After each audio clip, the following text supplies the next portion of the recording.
Hey everyone, कैसे हो सभी। होप सभी बढ़िया होंगे, बढ़िया से प्रिपरेशन चल रही होगी। सो गाइज वेलकम और welcome back to the channel. इस वीडियो में बात करने वाले IBPS PO मेंस के सेल्फ गिवन एग्जाम एनालिसिस के बारे में। तो आप लोगों का कैसा हुआ, होप अच्छा हुआ होगा। तो जो भी आपके अटैम्प्ट्स है या फिर नंबर आ रहे हैं, ठीक है, या फिर आपका जो भी रिव्यू है ना एग्जाम को लेकर के ज़रूर शेयर कीजिएगा, सो दैट एक कट ऑफ का एनालिसिस हम प्रॉपर वे में कर सकें, जैसे कि मैंने IBPS PO के लिए आपको बताया था टेलीग्राम में। अगर आप जुड़े हुए नहीं हो, लिंक डिस्क्रिप्शन में है, जुड़ जाइएगा। मैंने बताया था वहाँ पे कट ऑफ और उसके आसपास ही आपकी कट ऑफ रही है, ठीक है। तो होपफुली जितने ज़्यादा हम लोगों के पास में रिव्यूज़ आएंगे उतने ज़्यादा हम लोगों के लिए ठीक रहेगा, ठीक है, एक प्रॉपर आइडिया लगाने में। अब वीडियो को लास्ट तक देखना है, क्योंकि उसको स्टार्ट करने से पहले मैं 2 से 3 रिक्वेस्ट आपसे करना चाहती हूँ। देखो, अभी मैं जस्ट ट्रैवलिंग से आई हूँ, ठीक है। अब एग्ज़ाम ख़त्म होते ही सबसे पहले वीडियो शूट कर रही हूँ। सो द थिंग इज़ कि देखो, मुझे बिल्कुल नहीं पता है कि किसका कैसा है क्या नहीं है। यहाँ सिर्फ मैं अपनी बात कर रही हूँ, ठीक है, कि मेरे को कैसा लगा, या मैं, क्योंकि हर इंसान एक यूनिक होता है, ठीक है। तो जज करने से पहले, किसी भी चीज़ को शेयर करने से पहले ना, तो उससे थोड़ा सा सोचना, क्योंकि हम लोग जो भी चीज़ शेयर करते हैं ना, चाहे वो पॉजिटिव हो नेगेटिव हो, वो लौट कर आती है हमारे पास में, ठीक है। I do believe in this psychology we can say, या इस साइकिल में मैं बिलीव करती हूँ। तो प्लीज़ थोड़ा सा 1-2 जो मेंबर्स हैं या सब्सक्राइबर्स हैं, प्लीज़ समझ के चलें इस चीज़ को ना। दूसरी चीज़ है यहाँ पे कि मेरे नंबर ऑफ अटैम्प्ट्स जो है वो मैं शेयर करूँगी कट ऑफ एनालिसिस वाले वीडियो में ही। क्यों? क्योंकि देखो, यहाँ पे कुछ क्वेश्चंस 2 नंबर के हुए होंगे, कुछ 1 नंबर के हुए होंगे। तो मैं चाहती हूँ कि एक बार मैं चेकआउट कर लूँ कि कितने क्या सही है, और ऑन एन एवरेज आपको आइडिया दूँ, ठीक है। तो इसीलिए मैं यहाँ पे नंबर ऑफ अटैम्प्ट्स को शेयर नहीं कर रही हूँ, ठीक है। ये मेरी चॉइस है, इसलिए मैं यहाँ पे शेयर नहीं कर रही हूँ। रीज़न मैंने आपको बता दिया है। And the third one is कि लास्ट में मैं बताऊँगी कि इंपॉर्टेंट क्या है, क्योंकि ये तो आपको पता चल जाएगा कि कौन सा टॉपिक्स आया। आप भी एग्जाम दे के आए हो, इनकेस नहीं दे के आए हो तब भी आप अगर इस वीडियो को देख रहे हो, तो मैं आपको सोर्सेज भी बता दूँगी कि कैसे आपको कवर करना है इस मेंस के जो पेपर है उसको, ठीक है। लेकिन जो इंपॉर्टेंट चीज़ है कि यार चेंजेस क्या दिखे, वो लास्ट में बताऊंगी। बहुत अच्छी चीज़ बता रही हूँ मैं, तो ज़रूर जुड़े रहिएगा, ठीक है। तो सबसे पहले अगर आपका सीक्वेंस की बात करें तो वही पुराना ही सीक्वेंस है, reasoning, GA, English, quant and फिर आपका डिस्क्रिप्टिव, ठीक है। ये वाली चीज़ शुरू ही। ओवरऑल पेपर का अगर मैं लेवल बताऊँ तो मुझे नॉर्मल तो नहीं कह सकते, इसको ऑब्वियस सी बात है, मेंस का है और थोड़ा सरप्राइजिंग भी होता है चीज़ें। तो इस बार मुझे रीजनिंग IBPS क्लर्क जैसा ही लगा, like in the sense IBPS clerk में ज़्यादा आपका क्रिटिकल रीजनिंग आ गया था, लेकिन वैसा तो नहीं, बट इन द सेंस कि ठीक है, रीजनिंग का सेक्शन अच्छा बनाया था इन्होंने। क्वांट का लास्ट ईयर क्वांट का काफ़ी अच्छा बना दिया था, तो लास्ट ईयर के कंपैरिजन में रीजनिंग इस बार इन्होंने अच्छा रखा हुआ था, ठीक है। मेरे को ऐसा फील हुआ। अब बात करते हैं यहाँ पे, देखो डिस्ट्रीब्यूशन था वही जैसे हैंडआउट में मैंने शेयर किया था A-B में। जैसे फॉर एग्जांपल रीजनिंग का ले तो रीजनिंग में 15 मार्क्स के क्वेश्चंस जो थे वो 2 नंबर के थे आई थिंक, और 30 जो थे वो 1 नंबर के थे, ठीक है, इस तरीके से। अब बात कर लेते सबसे पहले यहाँ पे डिस्क्रिप्टिव की। तो डिस्क्रिप्टिव 10 मार्क्स का था, 3 चॉइसेस थी, और लेटर में आपके 150 से 180 के बीच में लिखना था, ऐसे रेंज दे रखी थी, और ऐसे में भी दे रखी थी, ठीक है। तो यहाँ पे बात करी थी कि लेटर में एक तो ATM पे बेस था, जैसे लास्ट ईयर आया था, अगर आपको याद हो तो पासबुक पंचिंग मशीन का माल फंक्शनिंग के ऊपर, ऐसे ATM मशीन का आ गया सेम। एडिटर को एक आया था, बट मुझे अभी टॉपिक याद नहीं है, और तीसरा क्या आया था मुझे बिल्कुल भी याद नहीं है ना। तो अगर आपको याद हो तो प्लीज़ बताइएगा। ऐसे ही ऐसे में एक तो आया था द जॉब यू लव, इसके ऊपर आपको लिखना था। एक था आपका digital banking, and the final one is I don't know, ठीक है। तो यहाँ पे क्या था ना, एक बार आई बटन मैंने आपको समझाया था डिस्क्रिप्टिव वाले टॉपिक में, ये लेटर है, ये ऐसे है, ठीक है। तो अब आपका लेटर वाला ओपन किया तो यहाँ 1 2 3, ठीक है। अभी मेरा क्या था कि मेरे को ATM वाला लिखना है, तो सपोज ATM वाला ये वाला है, फर्स्ट वाला नहीं, सॉरी सेकंड वाला था। तो इस सेकंड वाले पे क्लिक करना है मुझे, फिर यहाँ पे इंटरफेस खुल के आएगा, है ना। तो इसमें पूरा टाइप करना है, नीचे आपकी वर्ड लिमिट सब कुछ बता रखा था, बिल्कुल सही से इंटरफेस था लास्ट ईयर की तरह। लेकिन इसमें नई चीज़ क्या थी वो मैं लास्ट में बता रही हूँ आपको, ठीक है। और ऐसे इस तरीके से था, तो मैंने लिखा था वही ATM वाले पे, और मैंने अच्छे से पूरा टाइम दिया लेटर वगैरह के फॉर्मेट को ध्यान में रखते हुए। और डिजिटल बैंकिंग पे मैंने लिखा है, लेकिन थोड़ा सा मेरा ना कंक्लूजन वाला साइड रह गया है, तो थोड़ा रह गया है मेरा, ठीक है। तो ये वाली चीज़ थी डिस्क्रिप्टिव को लेकर के। उसके बाद में बात करते हैं यहाँ पे क्वांट में, है ना, जो मैं किया है ना सिर्फ वही बता रही हूँ मैं आपको फिलहाल के लिए। तो सबसे पहले बात करते हैं यहाँ पे, मैंने 2 मार्क्स की DI करी थी, लाइन ग्राफ वाली दे रखी थी, लेकिन उसके अंदर ना क्या था, डेबिट कार्ड और आपको जो कैश में आप खरीदते हो कुछ भी सामान, तो उस पर थोड़ा सा आपको ना जो कैशबैक मिलता है ना, उसके ऊपर पूरी DI डेटा दे रखा था। परसेंटेज में सारी वैल्यूज गिवन थी, ईजिली फाइंड हो रखी थी, और थोड़ी ईजी DI थी, है ना। तो एक क्वेश्चन का आंसर मेरा 7% आ रहा था यहाँ पे, तो ईजी DI थी, डुएबल DI थी, ठीक है। ये वाली। उसके अलावा फिर मैंने सीरीज़ की थी 1 मार्क्स की, जिसमें ए और बी की वैल्यू फाइंड करनी थी। ए की तो मुझे समझ ही नहीं आ रही थी, मैंने 2-3 बार किया, नहीं हुआ। फिर बी की वैल्यू मैंने कैलकुलेट कर ली, 90 आ रही थी, उस हिसाब से कैलकुलेशन करनी थी, ठीक है। फिर वैसे क्वाड्रेटिक इक्वेशन थी आपकी, आई थिंक ये 2 नंबर में थी, मुझे I am not sure, but मुझे लग रहा है कि क्योंकि एक क्वाड्रेटिक आपकी है ना 1 नंबर में भी थी, वो भी मैंने अटैम्प्ट की थी। अब उसका तो आंसर मुझे याद नहीं, लेकिन मुझे लग रहा है शायद ये दो नंबर के क्वेश्चन में थी, ठीक है। कोई नहीं, जो भी अगर आपको याद है तो प्लीज़ बताइएगा। तो उसमें पी की वैल्यू और शायद वाई की या समथिंग किसी की वैल्यू तो निकालनी थी वहाँ पे। तो एक क्वेश्चन का आंसर मेरा ये आ रहा था, तो उस 15 2/3 एक क्वेश्चन का आंसर आ रहा था। तो मैंने क्वांट में इस बार देखो ऐसा हुआ है कि लास्ट ईयर में सिर्फ अच्छे से अटैम्प्ट नहीं कर पाई थी, है ना। तो क्वांट में मेरा इस बार था कि यार मेरे को अच्छे से अटैम्प्ट करना है, क्योंकि हम क्वेश्चंस निकाल सकते हैं। मैंने स्ट्रेटेजी भी शेयर की थी, अगर आप लोगों ने नहीं देखी थी तो अगर आपने नहीं देखी थी तो शायद आप नहीं जानते होंगे, बट अगर आपने देखी है तो आप समझ गए होंगे ना। मैंने उसी हिसाब से यूज़ किया और मैं थोड़ा सेटिस्फाई हूँ इस बार के लिए, ठीक है। नंबर ऑफ अटैम्प्ट्स कम हो, बट जितना भी अपन करें ना वो एक्यूरेसी के साथ आता है ना, तो वो मेरे को अलग ही सेटिस्फेक्शन देता है, ठीक है। वो एक अलग चीज़ है कि अपना फाइनल सिलेक्शन होता है नहीं होता है, ये तो किसी ने कोई भी नहीं जानता है अभी, तो बिल्कुल भी अभी नहीं सोचेंगे इस बारे में। फिलहाल के लिए जो हम करके आए हैं उसके बारे में बात करते हैं। नेक्स्ट बात करेंगे यहाँ पे रीजनिंग की, ओके। तो रीजनिंग के अंदर ना मैं फंस गई, ठीक है, फंस गई प्रॉपरली बता रही हूँ मैं आपको। एक पजल की थी मैंने 2 मार्क्स की, जिसमें 17% आ रहा था उसका, मतलब उसमें एक ऑप्शन था कि 20 है, ट्रू फॉल्स वाला निकालना था। तो उसमें देखो सिंपल था, 4 क्वेश्चंस थे शायद इसके, 4 या 5 क्वेश्चंस थे, तो उसमें 17% बन रहे थे और आपके लाइक साउथ और नॉर्थ दोनों फेसिंग था। फिर उसके बाद में 2-3 डेटा सफिशिएंसी के क्वेश्चंस थे, मैंने अटैम्प्ट किए, वो भी 2 मार्क्स में दे रखे थे आपको। देन क्रिटिकल रीजनिंग में, अच्छा एक क्वेश्चन आपका रीजनिंग के अंदर है ना डेटा सफिशिएंसी का 1 मार्क्स का, यहाँ भी दे रखा था। फिर क्रिटिकल रीजनिंग का मैंने न्यूज़पेपर वाला समथिंग था, वो अच्छा था, ईजी था, वो मैंने अटैम्प्ट करने की कोशिश की। उसके 2 क्वेश्चन थे आई थिंक न्यूज़पेपर वाले के, या शायद एक क्वेश्चन था और एक दूसरा अलग क्वेश्चन था, समथिंग ऐसे जो भी था वो मैंने अटैम्प्ट किया, ठीक है। सो ये मेरा अटैम्प्ट रहा है। डेफिनेटली रीजनिंग में फंसी, क्योंकि एक क्वेश्चन है ना, एक पजल और यहाँ रखी थी 2 मार्क्स की, दैट इज़ आपका ना इनसाइड आउटसाइड, जिसमें एम का फेस बाहर की साइड था, है ना। तो एम का साइड बाहर की साइड था, तो आई थिंक उसमें उसका आंसर डी आ रहा था, मैं श्योर नहीं हूँ, है ना, जितना मुझे याद है उतना बता रही हूँ मैं। शायद डी था कि एम की जैसे कौन फेस करता है, उसमें 5 इन थे और 3 आउट थे, ऐसा करके था। तो वो बन नहीं रही थी, फिर पैनिकनेस स्टार्ट हो चुकी थी। फिर मैंने अपने आप को समहाउ कंट्रोल किया, क्योंकि देखो अपनी एक खुद की जर्नी होती है जब अपन एग्जाम देने जाते हैं ना, तो वहाँ अपने आप को संभालने वाला कोई नहीं होता, वो सिर्फ आप ही होते हो। और आप जानते हो अगर आपके साथ ये सिचुएशन हुई है कि उस वक्त कितनी सारी चीज़ें आपके माइंड में 1 सेकंड के अंदर घूम जाती है ना।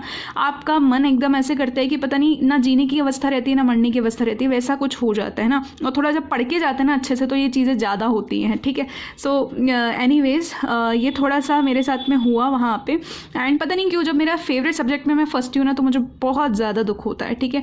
सो ये थोड़ा सा मेरे को बिल्कुल भी मज़ा नहीं आया रीजनिंग को करके, बट ठीक है, समहाउ ये तो नहीं है कि अपन जो भी रिजल्ट रहेगा अगेन वही वाली बात है, लेकिन थोड़ा ये है कि अपन ने करने की कोशिश करी, ठीक है। वहाँ पे ब्लैंक नहीं हुए, कंट्रोल किया मैंने अपने आप को, ठीक। बात करते हैं इंग्लिश की। तो इंग्लिश में अगेन एक सेक्शन था जिसमें आपके व्हाट्सएप के क्वेश्चंस थे, लेकिन वो थोड़े घुमा रखे थे, है ना, कि 3 वर्ड्स दे रखे थे। वर्ड स्वैप तो हो रहा है, लेकिन कभी कभी उन वर्ड से क्या होगा ना कि जैसे अपन ने देखा कि एक सीक्वेंस बन रहा है प्री के अंदर, तो लेकिन वहाँ पे 3-4 सीक्वेंस 5 सीक्वेंस दे रखे थे, तो हो सकता है कि एक सेंटेंस के 2 सीक्वेंस भी बन जाए, तो और मीनिंग चेंज भी होगा डेफिनेटली। तो उस वे में मैंने सिर्फ एक ही क्वेश्चन किया, मैंने नहीं लिया रिस्क, है ना, उसमें गलत होने के चांस ज़्यादा लग रहे थे। फिर आरसी किया था। आरसी में 2 चीज़ों पर दे रखा था, एक तो ये न्यूज़पेपर एजेंसी का नाम है ऐसा कुछ करके दे रखा था 6-7 क्वेश्चन, और एक फाइन टोन करके था, लाइक हम यूज़ करते ना हाँ ऐसे करके, तो उस पर पॉजेस पर एक बात हो रखी थी, पॉज करते हैं हम जब बीच में, तो 5 to 6 क्वेश्चन इस पे थे, है ना। और इसमें वॉकैब बेस्ड क्वेश्चन भी था, लाइक कि जो बोल्ड वर्ड है उसमें से किसको रिप्लेस करना है, समथिंग ऐसा कुछ दे रखा था वहाँ पे, ठीक है। एरर्स वही प्री वाली थी, लेकिन ईजी नहीं थी, अगैन 2 से 3 क्वेश्चन थे इसके। सेंटेंस इंप्रूवमेंट के एग्जैक्टली 3 क्वेश्चन थे, जिसमें शायद जापान वाला एक सेंटेंस था, तो वहाँ पे कंसील या कुछ वर्ड था, आई एम नॉट श्योर, आप बताएंगे कॉमेंट में ना। बाकी डिस्टॉर्ट करके तो एक वर्ड था, तो ये वाला कुछ था। उसके बाद में आता है क्लोज टेस्ट। तो क्लोज टेस्ट के 5-6 क्वेश्चन थे, उसमें से 2 तो समझ ही नहीं आ रहे थे स्टार्टिंग के कि भाई क्या होना चाहिए यहाँ पे, कि स्टार्ट किस चीज़ से कर रहा है ना। बैक उसमें दे रखा था आपको, ऑप्शन में बैक्स दे रखा था और फर्स्ट ऑप्शन ही एड्स दे रखा था, ठीक है वहाँ पे। तो लास्ट के 3 फिलर्स तो आप कर सकते थे, वो थोड़े ईजी थे, है ना, इस वे में अपन कर सकते थे। फिर एक क्वेश्चन आया था आपको, ABC 3 सेंटेंसेस गिवन थे, उसकी थीम बतानी थी कि थीम क्या है, और बी में शायद ब्लैंक दे रखा था, तो उसका पैरा कंप्लीशन आपको एक तरीके से बताना था, ठीक है, ये चीज़ बतानी थी आपको। ओके, नाउ बात करते हैं यहाँ पे एक क्वेश्चन IBPS क्लर्क जैसा आया था, स्टोरी थी लेकिन हम कन्वर्सेशन करते ना फिर स्टोरी में, अच्छा ऐसा है क्या, ओके अच्छा ठीक है, तो तू मुझे सजेस्ट करना, लाइक इस वे में, है ना। तो आपका फिलर बेस्ड क्वेश्चन था इसका, तो ये भी आया हुआ था। तो अभी जितना मुझे याद आ रहा है उस हिसाब से ये अपना इंग्लिश का रहेगा, बाकी कुछ छूट क्या होगा तो please do support and share in comment section. बात करते हैं GA। भाई GA ने तो रुलाया मेरे को, बड़ा ही रुलाया, बहुत ही ज़्यादा दर्द हुआ GA को देख करके कि GA के अंदर सिंपल सी बात अगर मैं आपको बताऊं तो देखो पूरा का पूरा अक्टूबर ही भर रखा था उन्होंने। अभी तक का लास्ट ईयर तक का ट्रेंड था कि जो एग्ज़ाम होता है ना अपना, जैसे मान लो अपना 5 नवंबर को है, तो एक्सपेक्टेड था कि अपना फर्स्ट वीक अक्टूबर, बाकी का पूरा अगस्त सितंबर ऐसा आएगा, है ना, और फिर पिछले मंथ्स आ सकते हैं। बट फिर वही है, जुलाई वाले 1-2 क्वेश्चंस थे बस डराने के लिए कि जुलाई से दिया है हमने, बट ऐसा कुछ नहीं था। अगस्त के क्वेश्चन थे, सितंबर का तो मेरे को नहीं लगा कोई भी क्वेश्चन, ठीक है, और अक्टूबर के बहुत सारे क्वेश्चन, बहुत सारे। अब ऑब्वियस सी बात है कि अपन ने इतने अच्छे से पढ़ा नहीं है, तो वो तो भैया रुलाना तो है ही उसका तय, है ना। तो वही वाली बात है कि मैं GA को लेकर के काफ़ी मतलब जैसे मैं ऐसे करती हूँ GA को, लाइक मैं आपको बताती हूँ कि पहले 1 गो में तो जो ईजिली बन जा रहे हैं, हाँ बिल्कुल श्योर है वो, फिर सेकेंड गो में मैं कुछ मार्क फॉर रिव्यू रखती हूँ, तो उस पर सोच लेती हूँ येस और नो, ठीक है। फिर उसमें से भी तीसरे कुछ बचता है कि यार फाइनल में होता है ना, फिर भी अपन येस नो नहीं कर पाते, फिर मार्क फॉर रिव्यू कर लेती हूँ मैं, और फाइनल मेरा जो आंसर होता है ना, लाइक फिर मैं उसको टिक करती हूँ या छोड़ देती हूँ, ठीक है। इस वे में मेरे 3 स्टेप में कंप्लीट होती है GA। तो इस तरीके से मैं कुछ क्वेश्चंस में श्योर नहीं हूँ, बट एक बार चेक करेंगे तो पता चल जाएगा, ठीक है या नहीं है, और GA में ये चीज़ें होना नॉर्मल है, ठीक है। बाकी मैं ना ऐसे ज़्यादा गैस वर्क नहीं करती हूँ, और बाकी ये है कि लॉजिकली फाइंड करने की कोशिश करती हूँ कि मैंने न्यूज़ पढ़ी है तो ये कौन सा ये वर्ड या ये चीज़ कहाँ पर हुई थी, इस तरीके से कनेक्ट करने की कोशिश करती हूँ। That is my logical thinking में लगाने की वहाँ पर कोशिश करती हूँ, ठीक है। So this is my approach of GA। And बात करते हैं अब यहाँ पे फाइनली वो जो 2-3 चीज़ें मैं आपको बता रही थी, ठीक है, कि न्यू मुझे क्या देखने को मिली। चलिए यही बात कर लेते हैं। देखो सबसे पहली चीज़, आपने एक चीज़ नोटिस की है या नहीं की है मैं बताती हूँ।